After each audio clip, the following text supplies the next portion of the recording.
के, वो एक शेर है उसका हुमार बाराबंकी का, कि कयामत यकीनन करीब आ गई है, कुमार अब तो मस्जिद में जाने लगे हैं। ये जो अडानी है, अडानी कोई मामूली चीज नहीं है।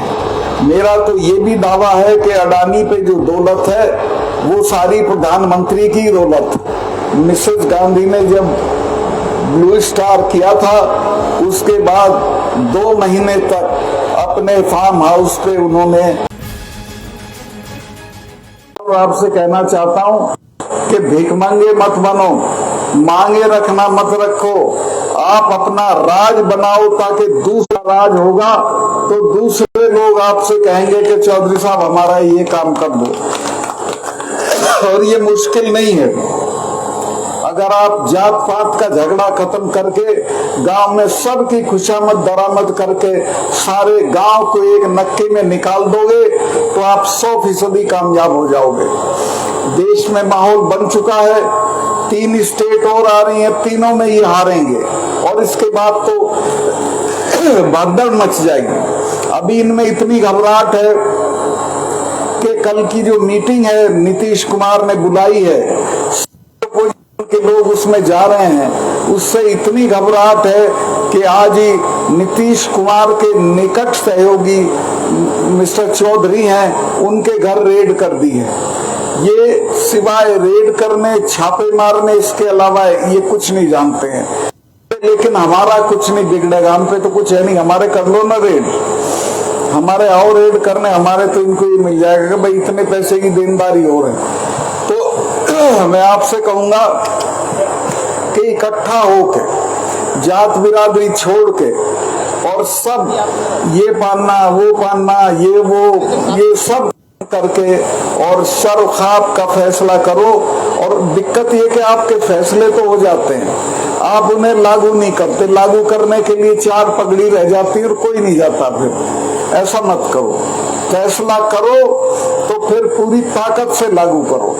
इस बार फैसला करो कि दिल्ली का राज बदलना है और किसानों का राज बनाना है। ये फैसला जिस दिन कर लोगे, इनके पैरों के नीचे की जमीन निकल जाएगी। मैं ज्यादा लंबा नहीं बोलूंगा क्योंकि मेरी तबीयत खराब है, दोनों पैरों में दिक्कत है। मैं जब ये किसान आंदोलन हुआ तो 10 दिन तक सोचता रहा, मैं गवर्नर था मेघालय में, कि मैं प्रधानमंत्री से इस मुद्दे पे झगड़ा करूं कि ना करूं, क्योंकि दोनों नतीजे थे। लड़ने का एक नतीजा था और ना लड़ने का एक नतीजा था। लेकिन 10 दिन बाद मैंने फैसला किया कि नहीं, अपने लोगों पे, अपने पेशे के लोगों पे, अपने वर्ग के लोगों पे, अपनी बिरादरी के लोगों पे बुरा वक्त है, इस वक्त जरूर बोलना चाहिए, वरना गवर्नर रहने का कोई मतलब नहीं है। मैंने अपना इस्तीफा जेब में रखा और मैं प्रधानमंत्री से मिलने चला गया। मैंने उन्हें जाके कहा कि साहब ये 4 महीने, तब 4 महीने हुए थे, 4 महीने से सड़कों पे पड़े हैं। ये 40-40 गांव के चौधरी हैं जिन्हें आप नैले कुचैले समझ रहे हो। 40-40 गांव की पंचायतों में बात चलती है, इनसे कोई बातचीत करके निपटा ले।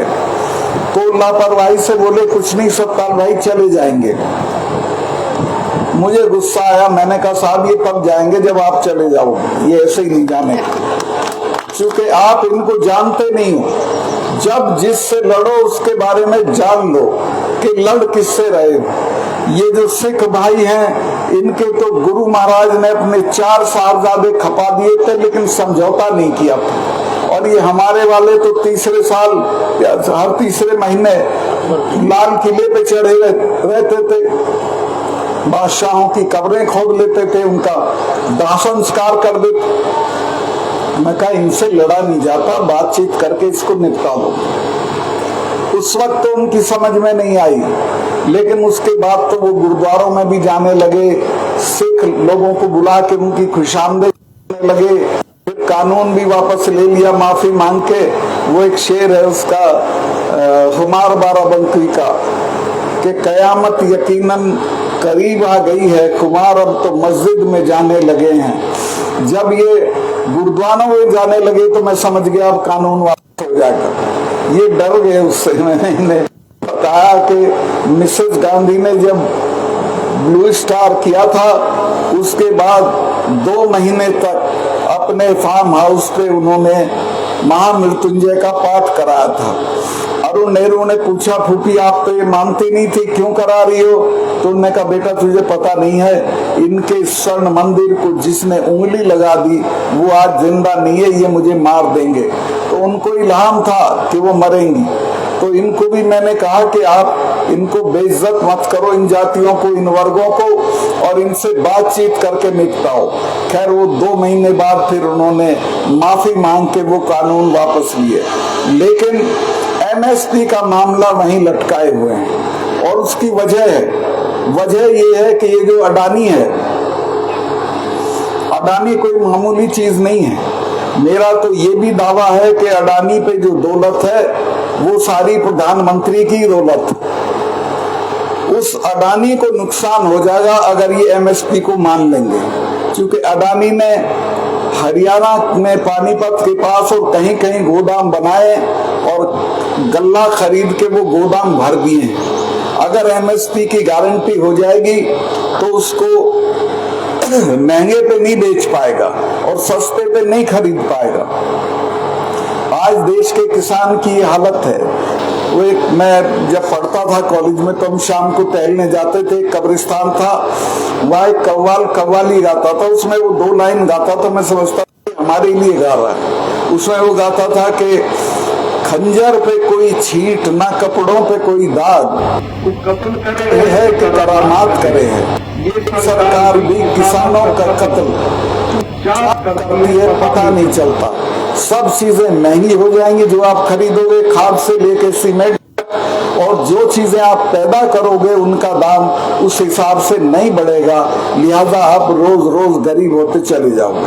तो मैं बहुत लंबा हो गया, इतना लंबा बात करने की गुंजाइश नहीं थी। आपके और आपके दोपहर के खाने के बीच में मैं अड़ा भी नहीं रहना चाहता हूँ। मैं सिर्फ इतना कहना चाहता हूँ कि आपकी मुट्ठी में है, लड़ाई नजदीक है, 6 महीने 8 महीने रह गए हैं पुलवामा। हाँ, इसमें सारे जो आपके गांव की 36 बिरादरी हो, सबकी खुशामद करके इनके खिलाफ वोट कर दो और इनको हरा दो।